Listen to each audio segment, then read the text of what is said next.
હા અત્યારે ઠેક ઠેકાણે અત્યારે બધા ગણપતિ બધા ઉત્સવ ઉજવે છે ને હા દાદાને ધામધૂમથી દીવાબત્તી કરે ધૂપ ધુવાણા કરે આ કથા કરે આરતી કરે આમ સામે નજર માંડી દે બે કે દાદા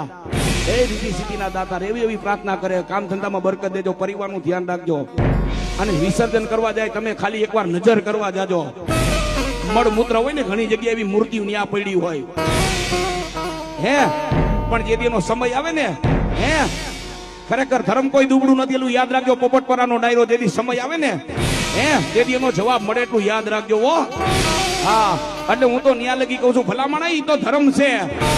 હે એટલે તમારી ઘરે નાની મૂર્તિ હોય કે મોટી મૂર્તિ હોય બધાને અત્યારે વિસર્જન કરતા હોય માટીની મૂર્તિ અત્યારે બનાવી છે ને મોટું પાત્ર લેજો પ્લાસ્ટિક હોય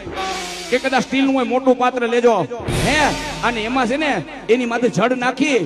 અને જ્યાં લગી એનું વિસર્જન ન થાય ને જેટલું પાણી વધે ને એની માટી વધે ને